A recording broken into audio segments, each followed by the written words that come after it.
Bonjour à toutes et à tous, et ravi de vous retrouver. Alors évidemment, vous posez certainement cette question, comme tout le monde d'ailleurs, que va-t-il se passer maintenant que Joe Biden a été élu président des États-Unis d'Amérique? Que vont faire les marchés boursiers? Que va faire l'économie américaine? Que va faire l'économie européenne, française, notre épargne, la Chine? Enfin bon, il y a énormément de questions évidemment, on se doit d'y répondre, on n'aura pas forcément toutes les réponses, mais au moins on doit y répondre de façon transparente, objective, comme d'habitude avec des graphiques, avec des chiffres. On ne va pas rentrer dans la polémique, mais juste voir ce qui va nous arriver normalement au cours de ces prochaines semaines, ces prochains mois, voire ces 4 ans à venir. Et évidemment, je vous le dis tout de suite, ça va bien entendu particulièrement bouger. Alors, néanmoins, là on voit que les marchés sont un petit peu euphoriques, c'est un peu le cas à chaque fois qu'on a un nouveau président, finalement ils se disent, finalement quoi qu'il arrive ça va bien se passer, il y a une sorte de mouvement d'optimisme, et d'ailleurs quand on le voit, les 4 derniers présidents aux États-Unis, à chaque fois on a eu des belles progressions boursières. Pourquoi? Parce que ce qui compte avant tout pour les marchés boursiers, c'est bien sûr la croissance économique, et puis surtout la réserve fédérale américaine. Que fait la politique monétaire américaine? Est-ce qu'elle est accommodante ou pas? Donc c'est vrai que quand on voit par exemple Clinton, alors là c'était l'euphorie, il y avait la révolution Internet, une croissance forte, et même quand la réserve fédérale montait les taux d'intérêt, ça ne faisait rien, les marchés boursiers augmentaient. Arrive Bush, là c'est plus compliqué parce qu'on a eu 2 crises, bien sûr le dégonflement de la bulle Internet plus le 11 septembre 2001, mais comme les réserves fédérales américaines a baissé les taux d'intérêt, ça a calmé le jeu. Ensuite, elle remonte les taux d'intérêt, la crise des subprimes, Lehman Brothers, donc là ça fait mal sur la fin du mandat de Bush bien sûr, mais on voit que donc le Dow Jones baisse, et ensuite arrive Obama, alors là la réserve fédérale ayant baissé les taux d'intérêt à 0%, plus sa planche à billets, etc. Alors là les marchés boursiers repartent de plus belle, c'est l'euphorie, Trump arrive, on aurait dû se calmer, mais pas du tout, ça continue, la bulle est entretenue, et là ça monte encore, mais c'est vrai qu'on a eu la pandémie, donc qui a généré le dégonflement de la bulle, mais là, comme la réserve fédérale américaine, vous voyez ici, a baissé les taux d'intérêt, hop, les marchés boursiers sont partis à la hausse. Ça n'a pas permis à Trump d'être réélu, mais néanmoins, on a eu cette dynamique de croissance qui a été bonne sur les marchés boursiers. Alors, je vous ai fait un petit tableau sur très long terme, on n'aura pas le temps de tout voir, hein. Il faudrait une vidéo juste pour voir ce tableau dans le détail, mais c'est vrai que depuis 1953, donc on voit tous les présidents américains, et à chaque fois, finalement, on a beaucoup de vert. Alors, le vert, c'est quand le Dow Jones augmente. Eh bien oui, vous voyez, il n'y a eu que 3 périodes où donc le Dow Jones a baissé pendant donc, ces 3 présidents-là.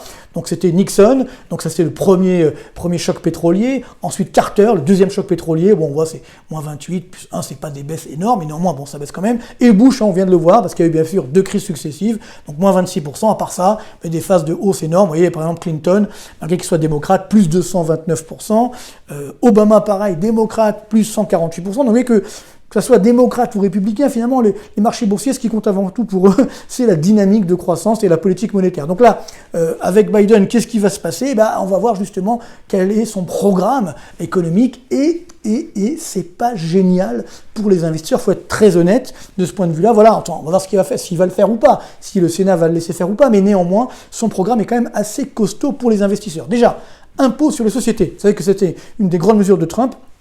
Ils avaient fortement baissé, hein, on était passé de 35 à 21%, même à 15% sur le taux réduit. Ça avait généré une forte hausse de l'investissement aux États-Unis. Et là, c'est l'inverse. Il a promis de les augmenter de 21 à 28%. Première mauvaise nouvelle. Deuxième mauvaise nouvelle, il va aussi augmenter les impôts sur, évidemment, bon, certes les plus aisés, mais la tranche supérieure va passer de 37 à 39,6%.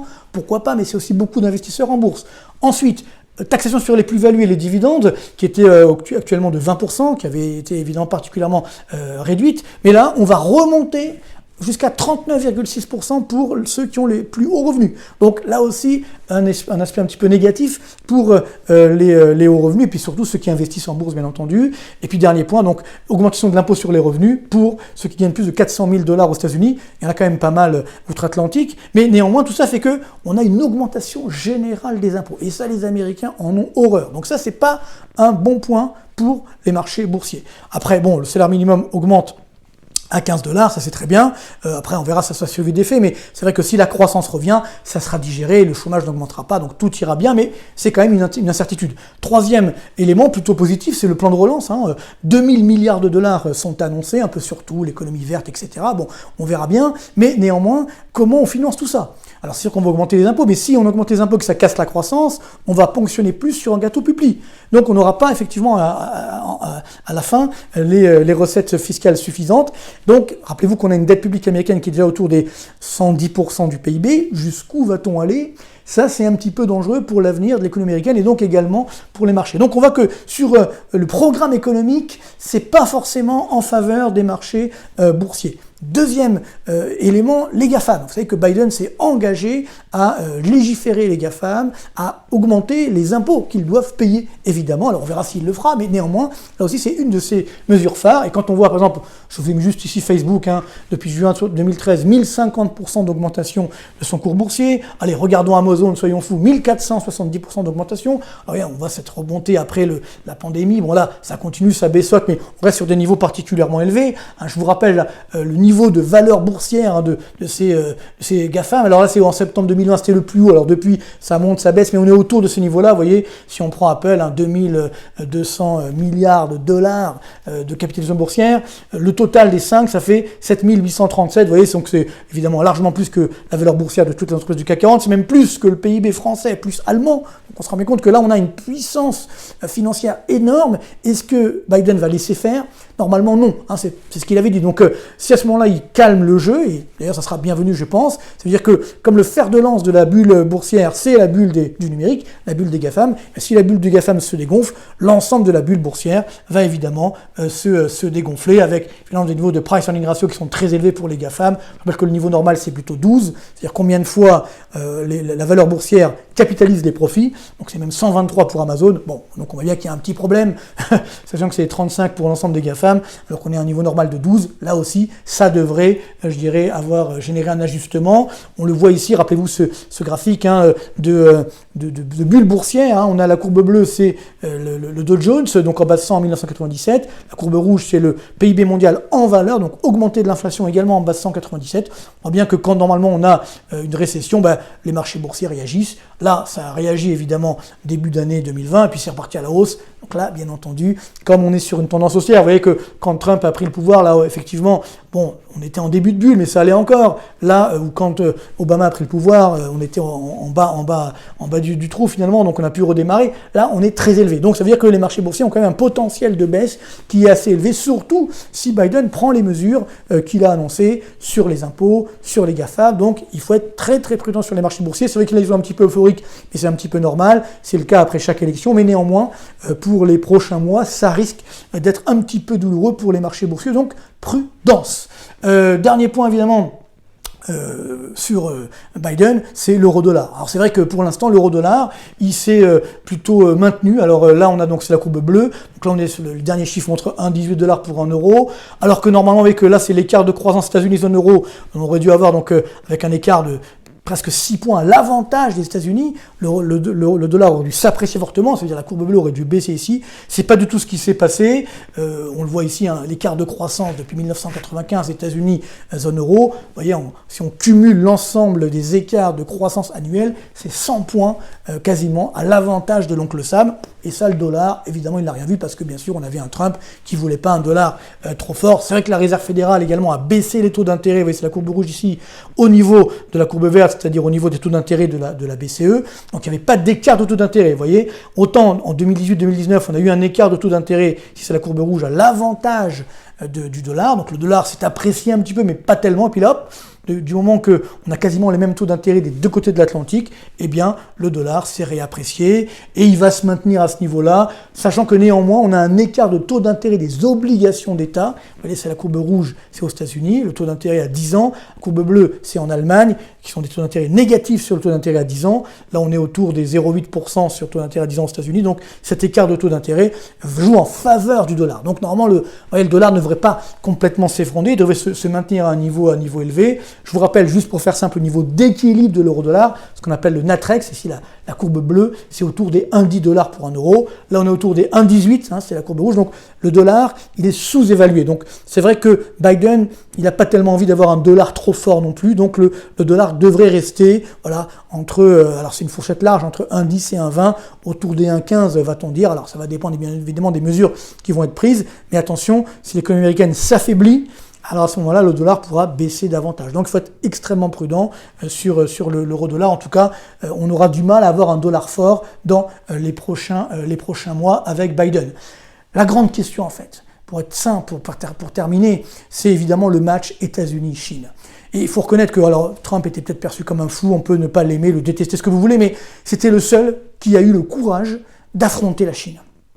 Là, le problème qu'on a avec Biden, c'est que a priori, il est plus sur on va dire, sur une longueur d'onde, d'être entre guillemets sympa avec les Chinois, d'essayer de trouver des accords, un peu comme Obama, et on a vu ce que ça a produit, rien. C'est-à-dire que le rouleau compresseur chinois a continué, et donc c'est ce qui fait que ça peut être dangereux. Je vous rappelle que la Chine, qui représentait 2% du PIB mondial en 1980, eh bien aujourd'hui c'est quasiment 20% du PIB mondial. Dans le même temps, les États-Unis c'était 22% du PIB mondial, vous voyez en 80-90, là maintenant c'est à peine 15% du PIB mondial. Hors inflation, ça veut dire en parité de pouvoir d'achat. Donc, vous voyez que si on regarde hors inflation, la Chine est déjà la première puissance mondiale. Donc, simplement, il manque juste une chose à la Chine pour être plus dynamique. Alors, on voit, vous voyez, sur longue période, vous voyez, le PIB chinois a augmenté de 3261%. Hors inflation de 1980 à 2019. Aux États-Unis, ça fait plus 182%. Alors c'est sûr qu'en termes de PIB par habitant, les Chinois sont encore très très loin. Ils sont 1,4 milliard d'habitants, donc ils sont 50e mondiaux à peu près en termes de PIB par habitant. Mais ils ont de la marge. Ils ont de la marge de progression, justement. Et surtout, c'est là le vrai danger. Regardez, cette pandémie qui a coûté cher effectivement au début à la Chine sur un trimestre. Après, ils ont redémarré. En 2 trimestres, PIB a augmenté de 14,6%. Ils sont en glissement annuel à 5% aujourd'hui. Ils vont retrouver bientôt 6 à 7% de croissance. Je l'évoquais dans une chronique dernièrement. Donc tout ça pour dire que les Chinois, ils ont repris leur bonhomme de chemin. Et donc la clé, elle est là. Et là, je ne vous parle pas à 1 an, 2 ans, je vous parle à 10 ans. C'est-à-dire, pour faire simple, les Chinois seront vraiment les maîtres du monde lorsqu'ils pourront concurrencer le dollar. Pour l'instant, ce qui fait la force des États-Unis, c'est la force du dollar. C'est 70% des réserves de change mondiales, 50% des transactions mondiales. Donc, ça reste une puissance exceptionnelle. Donc le seul moyen pour les Chinois de devancer les États-Unis, c'est pas seulement d'avoir un PIB plus fort que les Américains, c'est déjà arrivé hors inflation, mais même avec l'inflation ça sera bientôt le cas, c'est d'avoir une devise mondiale. Pour l'instant ce n'est pas le cas parce que justement le yuan est une monnaie contrôlée, il y a le contrôle d'échange, donc c'est une monnaie qui n'est pas internationale.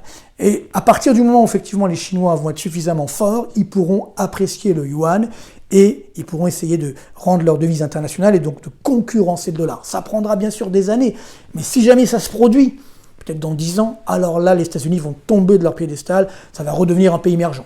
Donc ça c'est le vrai danger, encore une fois, de ce que va faire Biden. S'il laisse les Chinois continuer d'avancer, alors là il y a un vrai danger pour dans 10 ans, pour l'hégémonie entre guillemets du dollar et donc des États-Unis. Et regardez d'ailleurs ce qui s'est passé depuis quelques mois, là c'est le yuan dollar, le yuan s'est apprécié. Vous voyez que pendant la crise, il s'est dévalué un petit peu, donc on était autour des 7,2 yuan pour un dollar, et là il est revenu, c'est les chiffres tout juste aujourd'hui, on est autour des 6,58 yuan pour un dollar. Donc c'est un plus haut, regardez, depuis 2018. Donc ça veut dire que finalement, les grands gagnants de cette victoire de Biden, pour l'instant, ce sont avant tout les Chinois. Parce qu'ils se disent, là, on va avoir les coups des franches, Trump nous embêtait un petit peu, là, on va pouvoir être tranquille, on va pouvoir continuer. C'est ça le vrai danger. Et ne sous-estimons pas les Chinois. Regardez, ils ont aujourd'hui, ça c'est les derniers chiffres du mois d'octobre 2020, ça vient de sortir, 3128 milliards de dollars de réserves de change en stock à la Banque centrale chinoise. Ils ont 1500 milliards de dollars de bons du trésor américain, 1200 milliards d'euros de bons du trésor de la zone euro. Donc, ils ont une arme contre nous énorme, si vous voulez. Ils peuvent affronter les crises, ce qui n'est pas forcément notre cas. Donc, il faut être extrêmement prudent. Donc, voilà le vrai danger.